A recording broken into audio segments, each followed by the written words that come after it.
Paul Krugman is on the road peddling his new book, End This Depression Now. This book signing occurred on May 2nd, 2012. Before we get to the video, I have a few comments or questions that I wish I had the opportunity to ask Paul Krugman. While I was able to get a signed book, there were literally hundreds of people there, and he was on a tight schedule. I was fortunate enough to have one of the best seats available, though, so the recording quality is pretty good. Here are my questions for Paul Krugman. Question number 1.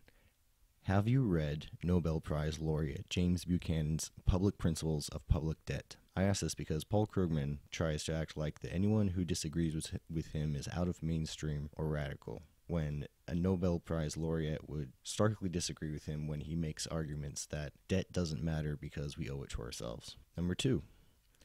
Do you accept the neoclassical synthesis conclusion that to bring an economy into equilibrium where savings equals investment, that the important variable is the size of the government deficit and not total government spending? The way that the Keynesian cross aggregate expenditure model works is if the public sector decides to save more and invest less, then you can bring the economy back into equilibrium by the government borrowing more, which is running deficits. So in theory, if you want to prime the pump, it's not through new government spending necessarily, it's just through larger deficits, which could also include lower taxes. The reason I ask this is because he uses the tools of mainstream economics to justify his policy prescriptions, but if he denies that cutting taxes is good for the economy, even under his own model, then he's not speaking like an economist, he's speaking like a politician. My question number 3 is,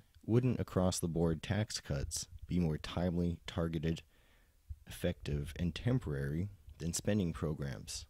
Those are the criteria that Keynesian economists like to propose as how a stimulus package should work. It should be timely, targeted, temporary, and effective, hopefully.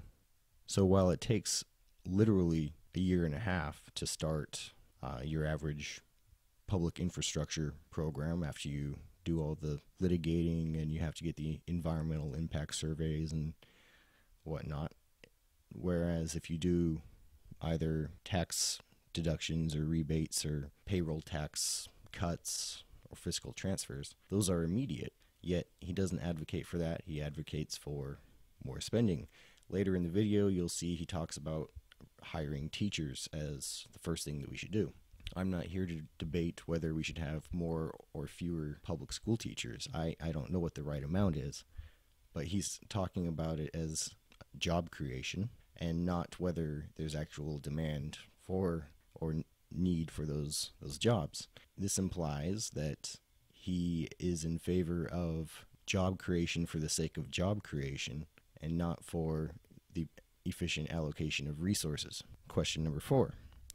In a balance sheet recession, should the government use transfer payments and tax cuts to pay down private debt, transfer it to the public balance sheet to restore demand? Many economists are noticing that the reason why this recession is particularly painful is because households are underwater. They have negative equity in their homes. They have no savings. Therefore, they're not going to increase their consumption if they're paying down debt. Any new income that they have will not go to increasing consumption. It'll go to paying down debt. So therefore, the cause of weak aggregate demand is the low purchasing power of households given their debt overhang. And I think Paul Krugman would agree with that. If the goal is to deleverage the private sector, primarily households, since the corporate sector isn't over-leveraged, then the more efficient way to do that would be to do fiscal transfers to households so that they could increase their savings and pay down debt, which would, in the medium term or short term, once their financial position is restored, demand would return.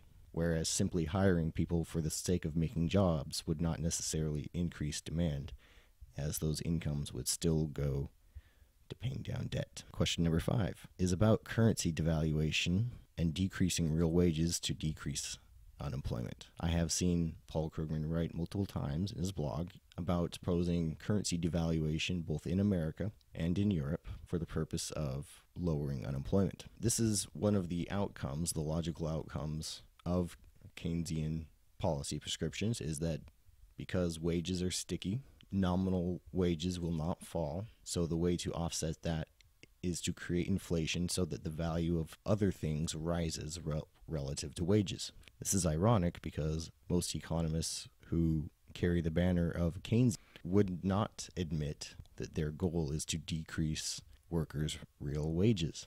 This brings me to question number 6. Do labor unions raise real wages? Do they increase aggregate labor compensation, or do they do so at the expense of the non-union represented and unemployed? These two questions combined, I think, show the obvious paradox in the, what you could say, left-leaning economists' mind. On one hand, they promote unions to increase real wages, and on the other hand, they promote currency devaluation to decrease real wages. And question number 7. When you speak of the confidence fairy, do you equate this to proponents of regime uncertainty theory? When Krugman talks about the confidence fairy, I've seen him mention names, normally public officials in Europe, Berlusconi or Mario Draghi, but I never have seen him directly target, say, Dr. Robert Higgs. The regime uncertainty proponents, like Higgs, say that the private sector will not increase its investment until the interventionist policies stop and there's a return to normalcy. This is why there was a prosperous economy after World War II, not because the World War was the massive stimulus, but because we returned to normalcy. Whereas previously, during the Great Depression, the New Deal and all the radical programs that were occurring caused regime uncertainty in the businessmen.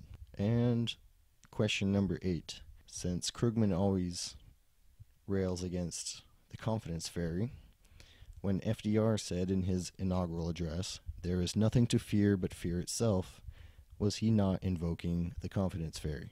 Now he might say, yes, he was, and that's why the Depression continued. But I don't know. I would be surprised to hear him speak so openly against FDR.